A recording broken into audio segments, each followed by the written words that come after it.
ಸಮತಾ ಸೈನಿಕ ದಳದಿಂದ ರಾಜ್ಯದ ಸಂಘಟನೆ ಕಾರ್ಯದರ್ಶಿ ಕುಮಾರ್ ಅಂತ ಹೇಳ್ಬಿಟ್ಟು ಈಗ ಬಾಬಾ ಸಾಹೇಬ್ ಅಂಬೇಡ್ಕರ್ ಅವರ ಇದು ಕಾನೂನು ಎಲ್ರಿಗೂ ಎಲ್ಲಾ ಜನತೆಗೂ ಎಲ್ಲಾ ಜಾತಿಗೂ ಬಾಬಾ ಸಾಹೇಬ್ ಅಂಬೇಡ್ಕರ್ ಕೊಟ್ಟಿರೋದ್ರಿಂದ ಆ ಕಾನೂನು ಚೌಕಟ್ಟಲ್ಲಿ ಎಲ್ಲಾ ಜೀವನ ಮಾಡ್ತಾ ಇದ್ದಾರೆ.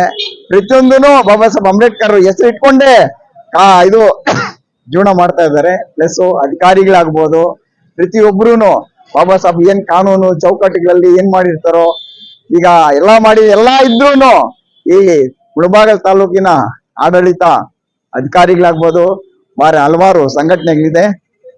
ಯಾರಿಗೂ ಇನ್ಫಾರ್ಮೇಶನ್ ಕೊಡದೆ ಅವರಷ್ಟು ಅವ್ರು ಓನ್ ಆಗಿ ಮಾಡ್ಕೊಂಡು ಮಾಡ್ತಾ ಇರ್ತಾರೆ. ಈಗ ನಮ್ಮ ಅಂಬೇಡ್ಕರ್ ವಾದ ಅವನಿ ಕಾಶಣ್ಣ ಅವರು ಹೇಳಿದ್ರು, ಎಲ್ಲಾ ಜನತೆಗೆ ಎಲ್ಲಾ ಒಂದೇ, ಆದ್ರೂ ಕೈ ಬಿಟ್ಟು ಕೆಲವು ಲೀಡರ್ಸ್ಗಳು ಈ ರೀತಿ ಮಾಡ್ತಾ ಇರ್ತಾರೆ. ದಯವಿಟ್ಟು ನಾವ್ ಹೇಳೋದೇನಂದ್ರೆ ಎಲ್ಲಾ ಆಡಳಿತ ಅಧಿಕಾರಿಗಳು ಯಾರು ಇದಕ್ಕೆ ಸಂಬಂಧಪಟ್ಟ ತಾಲೂಕು ಸಮಾಜ ಕಲ್ಯಾಣ ಇಲಾಖೆ ಹರೀಶ್ ಅಧಿಕಾರಿಯನ್ನವರು ಎಲ್ರಿಗೂ ಒಂದು ನೋಟಿಸ್ ಕೊಡ್ಬೇಕು. ಇಂಥ ದಿವಸ ಇದೆ ಅಂದ್ರೆ ಒಂದು ದಲಿತ ಸಂಘಟನೆ ಆಗ್ಬೋದು, ಯಾರೇ ವ್ಯಕ್ತಿಗಾಗ್ಬೋದು, ಇಂಡಿವಿಜುವಲ್ ಆಗಾದ್ರೂ ಲೆಟರ್ ಕೊಟ್ಟು ಇಂಥ ಕಾರ್ಯಕ್ರಮ ಇದೆ ಇವತ್ತು ಎಲ್ಲರೂ ಭಾಗವಹಿಸ್ಬೇಕು ಅಂತ ಹೇಳ್ಬಿಟ್ಟು ಯಾವುದೇ ಸರಿಯಾಗಿ ಅವ್ರು ಮಾಡುತ್ತಿಲ್ಲ.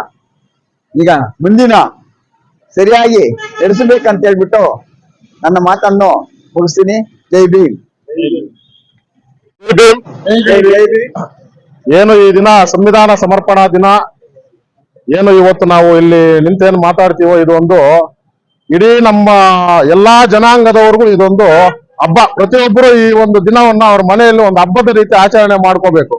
ಯಾಕಪ್ಪ ಅಂತ ಹೇಳಿದ್ರೆ ಇವತ್ತು ಆ ಬಾಬಾ ಸಾಹೇಬರು ಏನು ಸಂವಿಧಾನವನ್ನು ಸಮರ್ಪಣೆ ಮಾಡಿರೋ ದಿನ, ಇವತ್ತಿನ ದಿನ ಏನಪ್ಪಾ ಅಂದ್ರೆ ಪ್ರತಿಯೊಬ್ಬರಿಗೂ ತನ್ನ ಬದುಕಿನ ಮೇಲೆ ಆಗ್ಲಿ, ತನ್ನ ಜೀವನ ಮೇಲೆ ಆಗ್ಲಿ ಒಬ್ಬ ಕುಲಂಕುಷವಾಗಿ ಒಬ್ಬ ರಾಜಾರೋಷವಾಗಿ ಬದುಕುವ ಒಂದು ಅಧಿಕಾರವನ್ನು ಕೊಟ್ಟಿರೋದು ಅಂದ್ರೆ ಈ ಸಂವಿಧಾನ.